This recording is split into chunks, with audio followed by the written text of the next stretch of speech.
What's going on, everyone? Welcome to a new episode of the Red Devils Corner Kick Podcast, a fan podcast dedicated to Manchester United Football Club. I hope everyone is enjoying their weekend. We are just about half an hour post-game to the match of United versus Forest.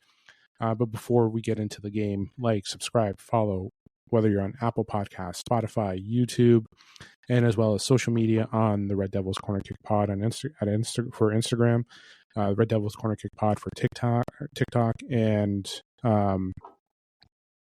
RD Corner Kick Pod on Instagram or not Instagram, on Twitter or X, whichever way you refer it to. In TikTok again, Red Devils Corner Kick Pod, not the Red Devils Corner Kick Pod. My apologies.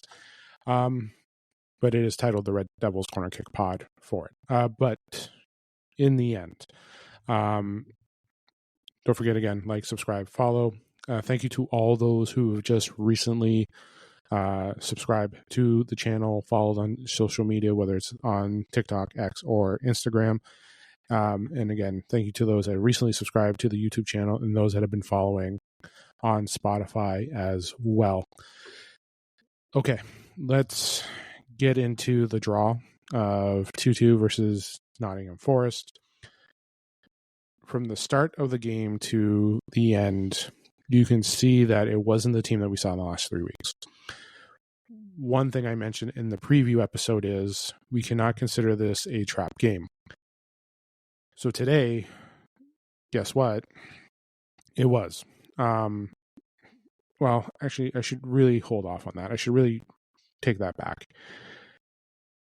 Actually, it gave somewhat of a feeling of the game because when you watched it, United weren't really in control.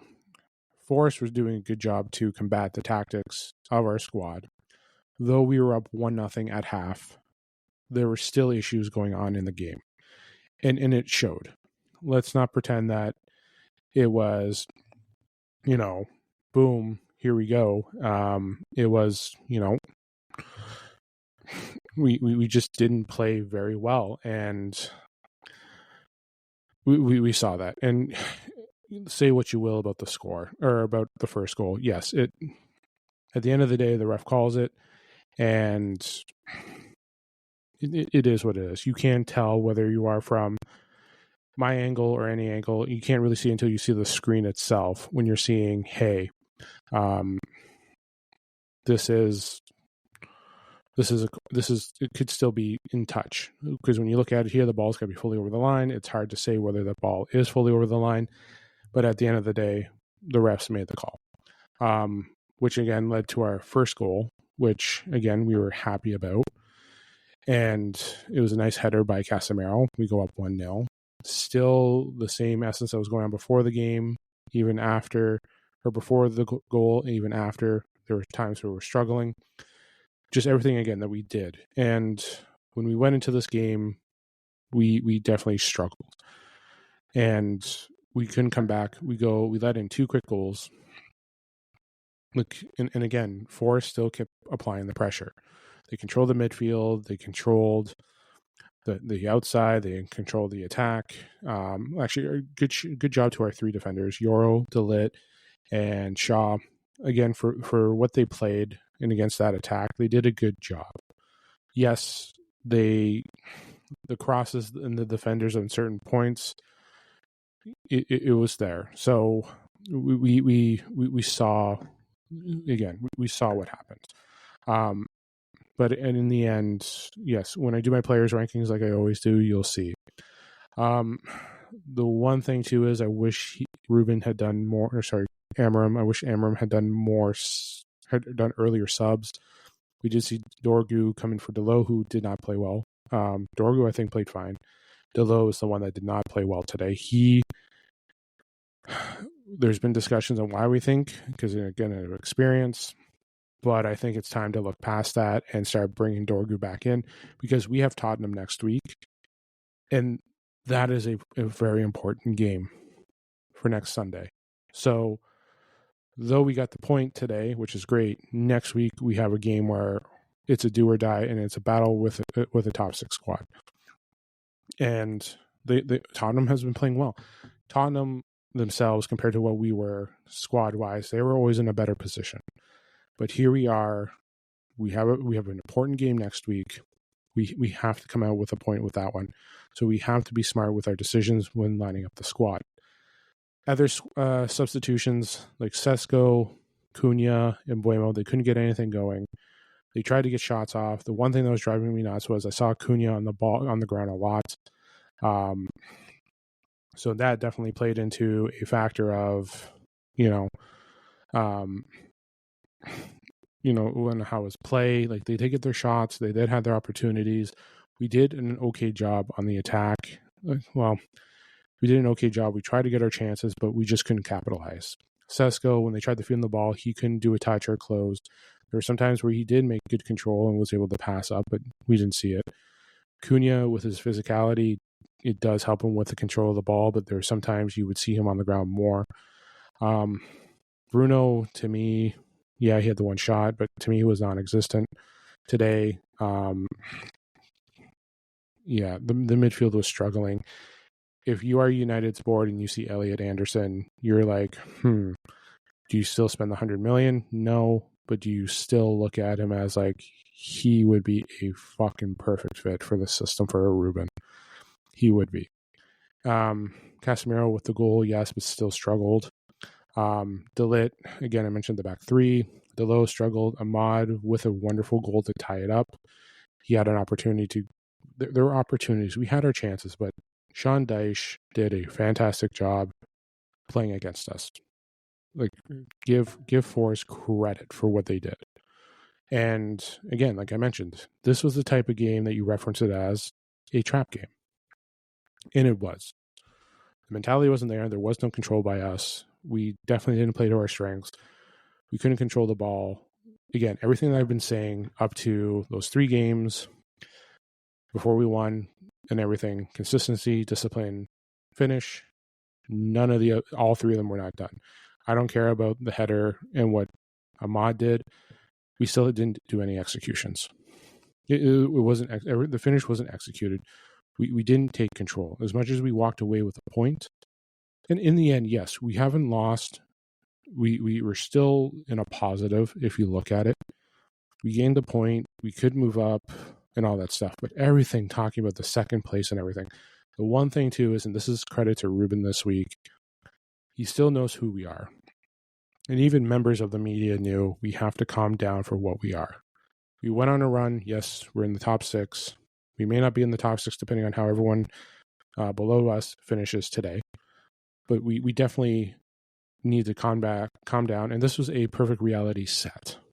And again, once again, I am going to give credit to Forest because, again, they did a fantastic job today. They did exactly what Sean Dyche wanted to do. They had the lead. You can fault them on whatever. You can argue about calls. I'm in Canada right now. Everyone's still arguing about the call, what happened in the World Series last night in Game 6. But it is what it is. But yes, we had our issues today, and it showed, and we came back a level. We got knocked down off the pedestal for the 3 games and wins in a row. We got knocked down. We got kicked off the pedestal. We got put there. Boom. Ruben knows who we are. And I'm sure at halftime when you're up 1-0, you're looking at it and you're like, okay, this is what we need to do. And then for some reason, it's like broken telephone. I tell you to do this. Why did you let in 2 goals? Why did you not listen to me? Why are we not protecting the ball? Why are we not protecting against set pieces? Why aren't we doing everything just went in and out, and this is what we had been dealing with. This is what was happening before the win streak. This is what's still happening now. And again, we win 3 games in a row. Perfect. Don't get me wrong. We still have not lost, including today, the last 4. That is a positive. We could have. We the game had a feel of a loss, so we got a point, but it wasn't a. It's a point that we're happy with. Well, I'm happy with because again we didn't lose, but it's a point that we should have got another 2 from. And again, like I said, we cannot let what's been going on with Forest this season be like, well, we're going to do it this way, where we completely shit the bed. This is a performance where we shit the bed and United just couldn't do anything. So again, Forest did well defending, the middle, our attack, the link up of Mbeumo and Ahmad, they did a good job defending. It worked out, like, again, everything worked out well for them and their tactics. We did not do that. Would we have liked to see more subs? Yes. I would have liked to see Xerxes and Mainu come in. I don't know what's going on with those two. And don't get me wrong, last week when they came on, they weren't the best. And in this type of situation here, when we're in a game like this, you need those players that we pay the money for, Sesko, Mbeumo, Cunha. You have Ahmad, you have like Bruno, Casemiro. We need those players to show the mentality and fight. Now, could those players make a change in environment and quickly change? Maybe. But after last week, for how badly they didn't adjust right away when they came in, we saw the struggle. Maybe Ruben was worried about that. But there's also been this week about the continuation of them wanting to leave. You are kind of giving notification here that you're kind of going to give them a little bit an extra foot out the door, but at the same time too, Ruben still Amram still sees everything in practice. And again, when you're watching the game, he sees something. We're always going to see something different than what the manager is, and the manager's tactics is always going to be us. It's easy for us to say what he should have done now after the game is done, but in the end, as I was watching it, I'm looking at the 60th minute. I was like, we have to make a sub. I'm happy that he did. He brought in Mazraoui and Dorgu. Though I would have brought on someone else instead of Mazraoui, maybe get someone in the midfield or get someone in the attack. If Mount was healthy, go get Xerxes in for a change of pace. But I think the way Ruben wanted to play it is the way everything was set up, we had to continue on and keep getting better and better. This team here had to step up because, again, this 10 or 11, we'll be playing Tottenham next week. I guarantee it will be the same. I'm going to say Dalot is going to probably be switched out. I'm going to be doing my predictions, obviously, every Thursday. But Dalot will be switched out. I guarantee. Probably you'll see Dorgu start next week. I think that's the important piece. And that's the type of game, but this is the type of game where you need that starting 11 to be like, yeah, we got this. Like they have to bounce back. So in the end, we still had our opportunities to try and take the lead. You saw it there in the final minutes. But United struggled. Let's leave it there. United did struggle today, and we saw it there. So, okay, let's start working on my player rankings. Why? Because it has to be done. Yeah, I only have one person out of 7 today. I might change that actually. No one. I have no one over a 7 today. No, not even someone at a 7 today. Yoro, De Ligt, Shaw, I'm all giving 6.8s. They did play well. Just those types of goals, it's hard to defend against, but they did play well. They were there. They definitely made an impact. They shut down their attack. But again, when you have those types of goals, we have to work on it there. But again, I thought they did play well. Those 3 were the best piece of it. And the fact that our attack wasn't moving, our midfield was struggling, and those 3 were still being consistent, and they have been our consistent 3. When you put in Maguire there, yes, it's good, but those 3 have been there. So again, Yoro, De Ligt, Shaw, giving them a 6.8. Cunha, I'm giving him a 6. Again, like I mentioned, just seeing him move the ball. I love his physicality. I really do, but it just looks like he struggled with footing. I did see him on the ground a lot. Some of them were fouls. Some of them, I'm not going to say he's flopping, but you can see some struggle there with the game. The low 4.8, he definitely is not playing well. We definitely need to look at a change. Bringing in Dorgu back, Dorgu did play well. I will give him credit for that when he came on for the short amount of time he was there. Bruno, 5.8. Yeah, there was nothing. Cool with the control of the ball. Yes, he had the shot, but realistically, the mid did not look great. And people can complain about that he's not playing his natural position. This is his position now. So he needs to be there and he needs to perform. So we knew our mid was going to struggle, so we'll leave it there. Casemiro, I'm going to give him some extra love for the goal. But there were some times that he did struggle. I did feel like he was more of a presence in that midfield than Bruno, to say the least. Sesko had his opportunities, but just with his touch in some of the plays, it looks like he just couldn't find any ground. So 6 for Sesko. So yeah, 6.5 for Casemiro, 6 for Sesko. In Mbeumo, you saw him move the ball, but like him, Sesko, Cunha just not being able to do much. But yeah, 6.3, just because I feel like he had more of an impact, especially with tracking back. Like Cunha was still tracking back and all that stuff, but you definitely did see some struggles there. But Sesko did try to get opportunities when he did get them. But back to Mbeumo. Mbeumo 6.3. Ahmad, with a worldie of a goal, I'm going to give him a 6.8. It's that he's such in a tough position to try and combat that header. You have to remember, when he's standing beside a lot of players, especially midfielders, wingers, he's going to be like shorter than them. But, but there's going to be times where he's going to struggle, but you saw him get those opportunities to move the ball there. Like he did play well. But to get us back with the draw, to try to take us back to a win, you saw that there.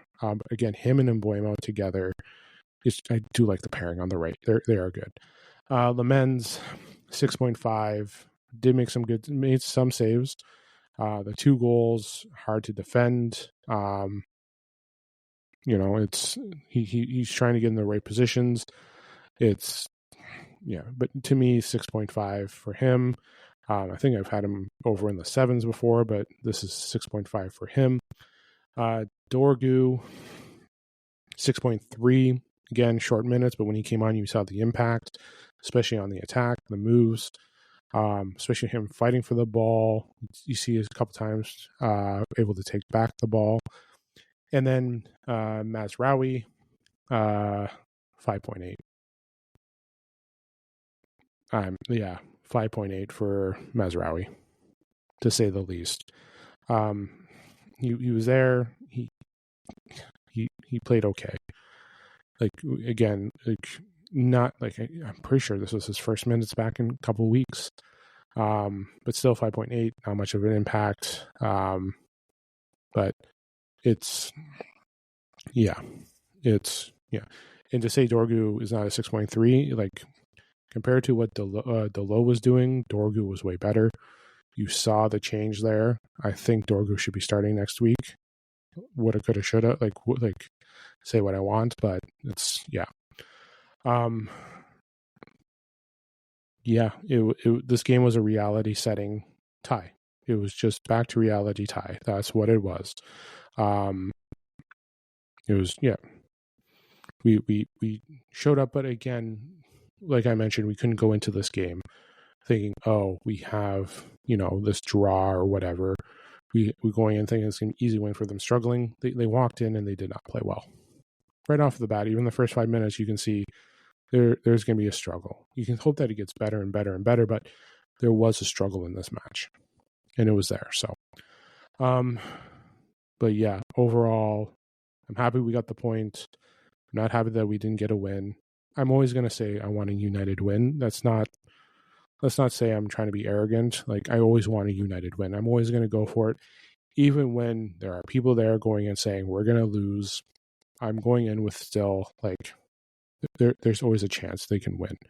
We've gone into games where we have been the underdog and we've come out and just been successful with it. So, but yeah. All right. So I'm going to leave it there for the episode. Don't forget to tune into the women's match tomorrow against Brighton. They're playing 7 a.m. My time, Eastern Standard Time, Canada time. So do tune into that if you can to watch it. I'm going to try and do a follow with that. Then we have, we're back. I'm going to be back Tuesday with a new episode. I will try to recap the women's game. I will talk about, obviously, the post-game follow-ups with the men's squad as well. And then preview on Thursday, any follow-ups that I can throw in too. Also, I'm going to try and throw in some of the women's game because they have Champions League this week. This is the week of PSG. I think it's Thursday that they play. Yes. I will talk about that on the next episode. So yeah, but overall, and you know what? If I am able to get some time with the game, I will do some player rankings. That's right. I will do some player rankings for the women's squad, especially with Brighton and a Champions League game. I will try to watch tomorrow's game. I will do my best. I know trying to stream that here is difficult. I can get the Champions League games. Trying to get the Super League is sometimes tough. So, yeah, I will do that. But yes, I'll talk to you guys on Tuesday. Enjoy the remainder of your Saturday. It is Game 7 for the World Series. So if you're into baseball, please get the opportunity to watch it as well. Yes, enjoy the remainder of your weekend. I'll talk to you guys Tuesday. This is the Red Devils Corner Kick Podcast. Glory, glory, Man United.